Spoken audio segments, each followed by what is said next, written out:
जय श्री कृष्ण। आप सभी को मार्गशीर्ष मास शुक्ल पक्ष एकादशी की ढेरों शुभकामनाएं। प्रिय दर्शकों, आज के इस वीडियो में हम बात करेंगे मार्गशीर्ष मास के शुक्ल पक्ष की जो एकादशी है उसका क्या नाम है, किस दिन व्रत किया जाना चाहिए, दशमी वेधा किस दिन है, द्वादशी युक्ता किस दिन है, कौन सा व्रत उत्तम रहेगा, पूजा के लिए विधि क्या रहेगी, कैसे पूजा करनी चाहिए। इस दिन भद्रा भी है। जी हां, इस दिन भद्रा है, सुबह से ही भद्रा है सायंकाल तक। तो आपको पूजा क्या सावधानी बरतनी है, किस समय पूजा करनी है, किस समय पूजा नहीं करनी है, भद्रा किस समय प्रभावी है, क्या प्रभाव है भद्रा का। क्योंकि आप में से बहुत सारे दर्शक परेशान हैं, बहुत से कुछ वीडियो आपने देखे होंगे यूट्यूब पर जो कह रहे हैं कि सावधान भद्रा है, ये अशुभ हो जाएगा, वो अशुभ हो जाएगा। तो उसमें कितनी सच्चाई है, क्या उससे बचने की आवश्यकता है, क्या करना चाहिए, इस एकादशी के व्रत के नियम क्या है, कैसे ये एकादशी का व्रत करना चाहिए, क्या इसमें खाना क्या इसमें नहीं खाना चाहिए, किन नियमों का पालन करते हुए इस व्रत को पूर्ण करना चाहिए, इस एकादशी का जो पारण है वो कब होगा। आइए जानकारी आरंभ करते हैं। आपसे निवेदन है कि वीडियो यदि थोड़ा सा भी लगे तो कृपया एक बार लाइक अवश्य कर दीजिएगा। परमात्मा वासुदेव की कृपा प्राप्त करने के लिए कमेंट बॉक्स में अवश्य लिखिएगा जय श्री हरि या ओम नमो भगवते वासुदेवाय। आप देख रहे हैं सनातन धर्म का संसार ज्योतिष संस्थान का प्रतिष्ठित यूट्यूब चैनल सनातन धर्म का संसार धार्मिक। हम यहां पर सभी व्रत और त्योहारों के सही शास्त्रीय जानकारी प्रदान करते हैं। ज्योतिष शास्त्र और पंचांग के आधार पर आपको बताते हैं कौन सी तिथि कब है, व्रत आदि कब करना है, क्या विधि है, क्या नियम है और क्या गलती नहीं करनी है। यदि सभी व्रत और त्योहारों की सही शास्त्रीय जानकारी पाते रहना चाहते हैं तो कृपया चैनल को सब्सक्राइब कीजिए और बेल आइकॉन को प्रेस कीजिए। जब आप सब्सक्राइब का बटन दबाएंगे तो वहां एक घंटी का निशान बना हुआ आएगा, उसको अवश्य दबाइएगा, तभी आपको हमारी सारी वीडियो प्राप्त होंगे, अन्यथा आपसे जानकारी छूट जाएगी। आइए प्रिय दर्शकों, जानकारी आरंभ करते हैं और बात करते हैं आने वाली एकादशी की। प्रिय दर्शकों, मार्गशीर्ष मास के शुक्ल पक्ष की एकादशी, इसको मोक्षदा एकादशी कहते हैं। यह मनुष्य का कल्याण करने के लिए, मनुष्य के सभी पापों का हरण करने के लिए, यह मनुष्य को मोक्ष दिलाने के लिए कही गई है। शास्त्र कहते हैं कि जो कोई मनुष्य इस एकादशी का व्रत करते हैं उनको भगवान श्री हरि विष्णु के आशीर्वाद से मोक्ष की प्राप्ति होती है। ये एक एकादशी बड़े बड़े पापों का नाश करने में समर्थ है। इस एकादशी का व्रत करने से, पूजन करने से मनुष्य के ब्रह्म जैसे पाप भी नाश को प्राप्त हो जाते हैं। इसीलिए इस एकादशी का व्रत सभी मनुष्यों को करना चाहिए। यहां प्रश्न ये आता है, पंडित जी हम तो एक ही करते हैं क्या, सभी एकादशी करना आवश्यक है क्या। देखिए, शास्त्र ये कहते हैं कि सभी एकादशियां समान हैं। शास्त्र के अनुसार, भगवान नारायण के अनुसार सभी एकादशी समान है, सभी की अद्भुत महिमा है, अद्भुत फल है, तो आप उनमें छोटा बड़ा नहीं कर सकते। हाँ, आप सामर्थ्य के अनुसार आप कितना करेंगे, यही नहीं करेंगे, ये आप निर्णय कर सकते हैं। भगवान ये नहीं कहते कि सबकी सब करें, या भगवान ये भी नहीं कहते कि कोई भी ना करे। आपके शरीर की क्या क्षमता है, क्या सामर्थ्य है, उसके अनुसार आप निर्णय कीजिए। अगर आप 24 के 24 करने में सक्षम है तो 24 कीजिए, 12 करने में सक्षम है 12 कीजिए, 6 करने में सक्षम है 6 कीजिए, 4 करने में सक्षम है 4 कीजिए। परंतु जब एकादशी का व्रत करें तो उसको नियमों के अनुसार करें, बस इसका ध्यान रखें। क्योंकि व्रत कर रहे हैं उसका पूरा फल प्राप्त हो यह आपके हाथ में होता है। यदि आप व्रत को नियमों का पालन करते हुए करेंगे, सही विधि से, सही प्रकार से करेंगे ना, तो निश्चित ही आपको उसका पूर्ण फल प्राप्त होता है। इसीलिए एकादशी व्रत जब भी करें सभी नियमों का पालन करते हुए करें। अब बात आती है कि इस एकादशी के व्रत के नियम क्या है और इनका कब से पालन शुरू करना चाहिए। एकादशी के जो हैं वो लगभग सभी एकादशियों के नियम दशमी तिथि से ही आरंभ हो जाते हैं। ये कहें कि व्रत के एक दिन पूर्व ही, एक दिन पहले ही आरंभ हो जाते हैं। उसी प्रकार से मार्गशीर्ष मास शुक्ल पक्ष की ये जो एकादशी है इसके नियम भी दशमी तिथि से ही आरंभ हो जाएंगे। व्रत के एक दिन पहले आपको किन किन बातों का ध्यान रखना है, किन किन नियमों का धारण करना है, जानकारी प्रस्तुत करते हैं। व्रत के एक दिन पूर्व आपको एक वक्त का भोजन करना चाहिए। नियम कहता है कि रात्रि काल को आहार नहीं लेना चाहिए, केवल एक वक्त का भोजन ही शास्त्रीय विधान में कहा गया है। परंतु मैं यही कहूंगा कि अगर आपके शारीरिक क्षमता इतनी नहीं है कि आप लगातार 2 दिन भूखे रह सकें तो आप आहार लीजिए, अपने स्वास्थ्य के साथ खिलवाड़ न कीजिए। शरीर स्वस्थ है और आपके अंदर क्षमता है इस प्रकार से व्रत करने की, तो आप अवश्य ही एक दिन पूर्व ही आहार का त्याग कीजिए। वस्तुओं के त्याग कहे गए हैं, जैसे कि लहसुन, प्याज आदि का प्रयोग तो आपको करना ही नहीं चाहिए, व्रत के एक दिन पूर्व ही त्याग देना चाहिए। ये तामसिक पदार्थ हैं। इसके अतिरिक्त जो लोग मांस मदिरा का सेवन करते हैं और एकादशी का व्रत भी करते हैं, तो उनको भी ये मांस मदिरा का सेवन एक दिन पूर्व ही बंद कर देना चाहिए, एक दिन पूर्व ही छोड़ देना चाहिए। ऐसा नहीं कि आज मांस मदिरा का सेवन करें और कल आप एकादशी का व्रत करें, यह उचित नहीं होता है। ये दशी के व्रत के एक दिन पूर्व आपको कांसे के पात्र का प्रयोग नहीं करना चाहिए। दशमी तिथि से ही के पात्र का प्रयोग वर्जित कहा गया है। एक धातु होती है, आप में से बहुत सारे जो दर्शक है पूछते हैं पंडित जी क्या है, तो एक धातु होती है जिसके पात्र में भगवान को भी भोग लगाया जाता है, और प्राचीन समय में तो भोजन घर में भी किया जाता था, उसी में बनाया भी जाता था। कांसे के पात्र में तो जो कांसे का पात्र है उसका प्रयोग जो है एक दिन पूर्व ही छोड़ देना है। दशमी, एकादशी और द्वादशी को नहीं करना है। सब्जियों की बात तो हरी पत्तेदार सब्जियां नहीं खानी है। इसके साथ ही चने का साग नहीं खाना है। दालों में मसूर की दाल का प्रयोग वर्जित कहा गया है।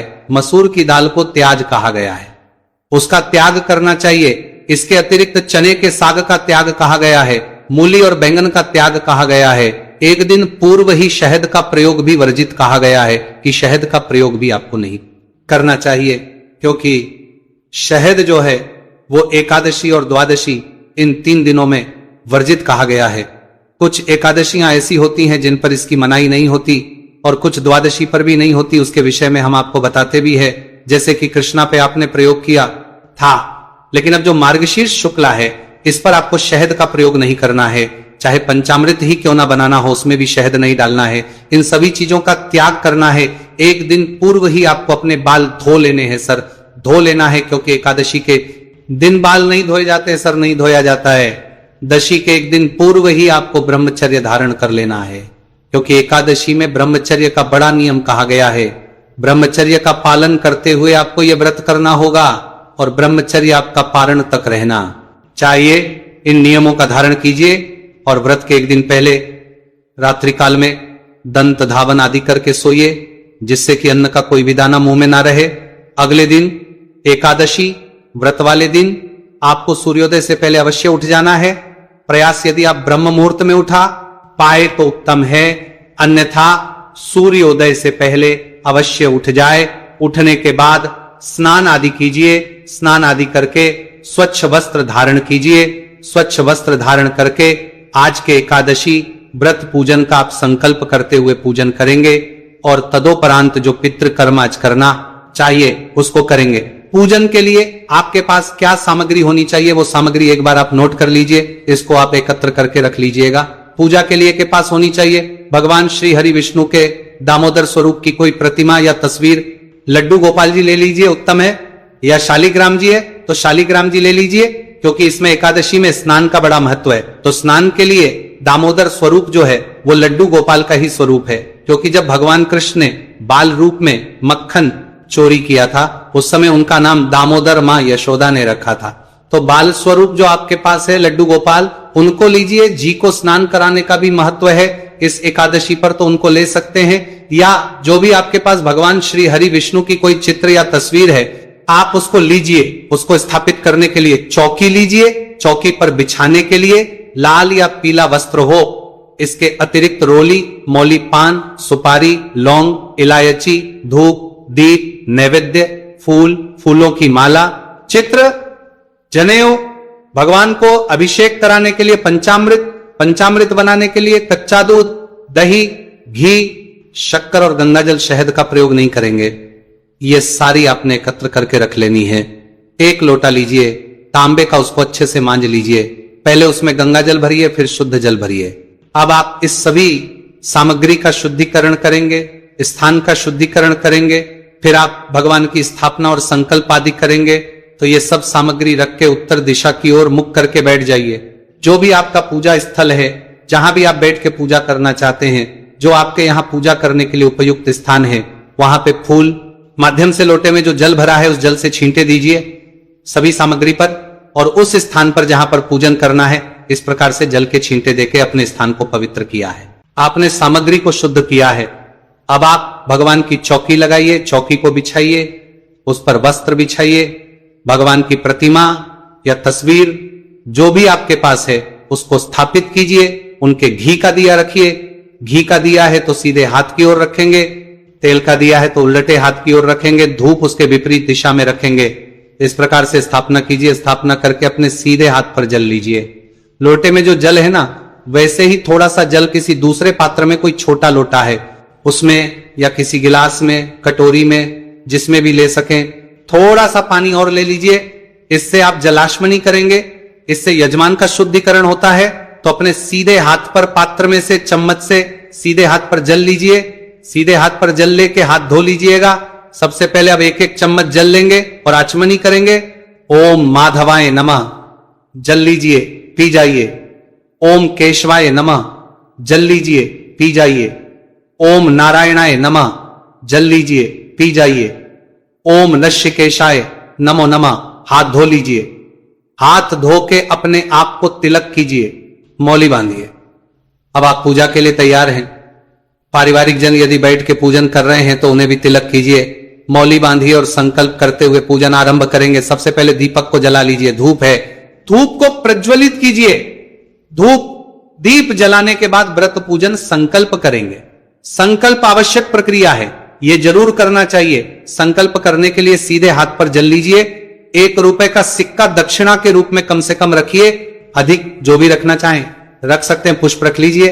3 बार ओम श्री विष्णु, ओम श्री विष्णु, ओम श्री विष्णु।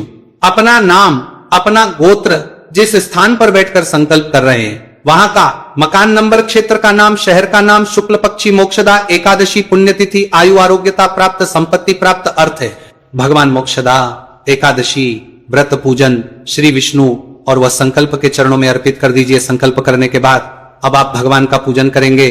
तो पूजन करने के लिए आपके पास जो प्रतिमा है अगर, तो प्रतिमा को किसी प्लेट या थाली में रख लीजिए जिसमें कि आप उनको स्नान कराएं या अभिषेक कराएं तो वो जल इधर फैले नहीं। इस प्रकार से थाली में रखिए। और अगर आप तस्वीर पर पूजन कर रहे हैं तो कोई बात नहीं, उसको स्थापित कीजिए। जैसे स्थापित किया है वैसे ही रहने दीजिए। सबसे पहले भगवान को पद्य, अर्घ्य, आचमन ही अर्पित किया जाता है। तो एक एक चम्मच भगवान को अर्पित करेंगे। जो तस्वीर पर पूजन कर रहे हैं वो तस्वीर के सामने एक कटोरी रख दीजिए, उसमें आप पूजा की सामग्री छोड़ते जाइएगा, अर्पित करते जाइएगा। और जो भगवान की प्रतिमा की पूजा कर रहे हैं वो थाली में आप स्थापित कीजिए और उनको अर्पित कीजिएगा। अब आप सबसे पहले भगवान को आचमन ही अर्पित करेंगे। तो 1 चम्मच जल अर्पित कीजिएगा भगवान को।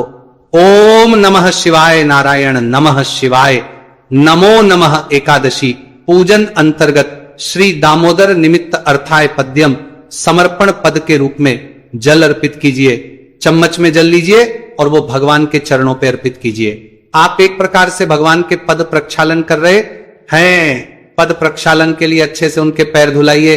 अब आप भगवान को अर्घ्य देंगे। ओम नारायणाय नमः, शिवो धराय नमः, शिवासुदेवाय नमो नमः। समर्पण ही शंख में भर के भगवान को जल अर्घ्य दीजिए।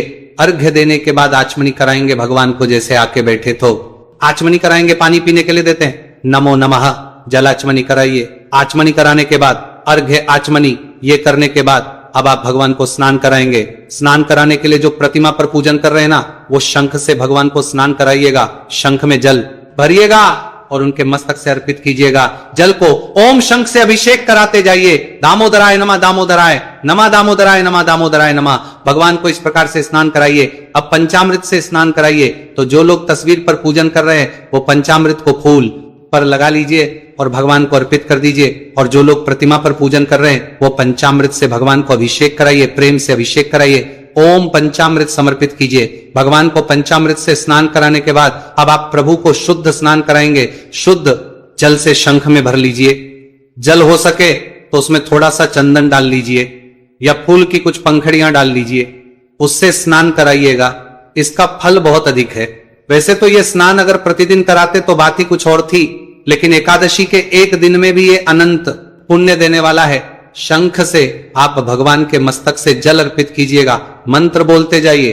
ओम नारायणाय नमः, नारायणाय नमः, नारायणाय नमः, दामोदराय नमः, दामोदराय नमः, दामोदराय नमः, ये दोनों ही मंत्र इस स्नान के लिए, इस जल अर्पण के लिए बहुत श्रेष्ठ है। इनका फल शास्त्रों में बहुत अधिक कहा गया है। तो इस प्रकार से भगवान को स्नान कराइए। स्नान करा के वस्त्र अर्पित करेंगे। वस्त्र के रूपमौली का एक टुकड़ा तोड़ दीजिए और वह भगवान को अर्पित कीजिए। ओम देवाय नमः, शिवधराय नमः, शिव नारायणाय नमः नमः। यज्ञो पवित्र अर्पित करेंगे। भगवान को यज्ञो पवित्र क्या है? जनेऊ लीजिए। जनेऊ को रौली कुमकुम कुमार से तिलक कर लीजिएगा और फिर भगवान को अर्पित कीजिए। नारायणाय नमः, शिवासुदेवाय नमः, श्री दामोदराय नमो नमः। यज्ञो पवित्रम समर्पयाहि, यज्ञ पवित्र करके भगवान को तिलक कीजिए। तिलक लगाइए। ओम नमः नमः नमो, तिलक कीजिए। तिलक करके इत्र अर्पित करेंगे। इत्र को फूल पर लगा के अर्पित कीजिए। भगवान को फूल ले लीजिए, फूल पर इत्र लगाइए और अर्पित कीजिए। ओम नारायण इत्र समर्पित कीजिए भगवान को, भगवान को अर्पित करेंगे। ओम देवाय नमः, शिव नारायणाय नमः, शिवधराय नमो नमः। पुष्पम समर्पण, माला माला समर्पित कीजिए। भगवान को माला पहनाइए। माला पहना के धूप दिखाएंगे, दीप दिखाएंगे। ओम नारायणाय नमः, शिवसुदेवाय नमः, शिवधराय नमो नमः करेंगे। ओम नमः नारायणाय नमः, शिवधराय नमः, शिवधराय नमः, शिवधराय नमः, नारायणाय नमः, धराय नमः, नमो नमः। दीपम दर्शाया, धूप दीप दिखा के अर्पित वैद्य के रूप में आप भगवान को फल अर्पित कर सकते हैं, मिठाई अर्पित कर सकते हैं। कुछ ना हो तो मिश्री लीजिए। और जो ग्रामीण क्षेत्र में रहते हैं वहां बताशे बड़े आसानी से मिल जाते हैं, आप बताशे अर्पित कर दीजिए। ओम नारायणाय नमः, वासुदेवाय नमः, धराय नमो नमः। नैवेद्यम समर्पणम गुरुः जलाचमनी कराइए। एक चम्मच जल लीजिए, भगवान को अर्पित कीजिए। ओम नारायणाय नमः, दामोदराय नमः, वासुदेवाय नमो नमः। इस भगवान को जलाश्वी कराइए। तांबुल अर्पित करेंगे। तांबुल के लिए पान का पत्ता लीजिए, उस पे 2 लौंग, 2 इलायची और 1 सुपारी रखिए और वह अर्पित कीजिए भगवान को। तांबुल के स्थान पर आप मीठा पान भी अर्पित कर सकते हैं। यह अर्पित करने के लिए जो भी दक्षिणा आपके पास है वह दक्षिणा राशि भगवान को अर्पित कीजिए। दक्षिणा अर्पित करके हाथ जोड़ के नमस्कार कीजिए। और अब आप कथा श्रवण करेंगे। एकादशी की जो व्रत कथा है, मोक्षदा एकादशी की, उसे सुनिएगा। सुनने के लिए आप हमारे चैनल पर नए हैं तो चैनल को सब्सक्राइब कर लीजिएगा, क्योंकि जो सही कथा और महत्व में है वही आपको यहाँ पर सुनाए जाते हैं। कथा सुनेंगे, कथा के साथ विष्णु शास्त्र नाम अवश्य श्रवण करना चाहिए। विष्णु शास्त्र नाम की बहुत अधिक महिमा है। विष्णु शास्त्र नाम कीजिए और फिर भगवान की आरती कीजिए। ये दोनों ही वीडियो हमारे चैनल पर एकादशी के दिन आपको प्राप्त हो जाएंगे। एक ही वीडियो में हम कथा भी सुनाते हैं और विष्णु शास्त्र नाम का श्रवण भी कराते हैं और साथ में आरती भी होती है, तो उसका लाभ लीजिएगा। इसके बाद नियमों के अनुसार दिन को व्यतीत कीजिए। नियमों में प्रमुख रूप से ब्रह्मचर्य का पालन करना है। दिन में किसी के प्रति अपशब्दों का प्रयोग नहीं करना, किसी का अहित नहीं करना, किसी का बुरा नहीं करना, किसी पे अकारण क्रोध नहीं करना, किसी प्रकार का कलह घर में ना रखें। शांतचित होकर दिन को व्यतीत करें। भगवान के चरणों में मन को लगाते हुए दिन को व्यतीत कीजिए। सायंकाल को कीर्तन करना चाहिए। कीर्तन के लिए अगर आसपास कहीं मंदिर आदि में कीर्तन होता है तो आप अवश्य जाइए। अगर ना होता हो, ना जा सके, तो आपके लिए एक वीडियो हम अपलोड करते हैं, उसमें कुछ स्तोत्र होते हैं, उनका श्रवण कीजिए, उससे आपको इसका फल प्राप्त होगा। भगवान के नाम जप कीजिए, इससे आपको उसका फल प्राप्त होगा। घर पर बैठकर भी आप कीर्तन स्वयं कर सकते हैं। तो रात्रिकाल को जागरण की महिमा है। जागरण कम से कम 1-2 बजे तक तो करें ही करें। जागरण के समय क्या करें? भगवान की भक्ति करें, या जो स्तोत्र हम अपलोड करते हैं वो वीडियो आपके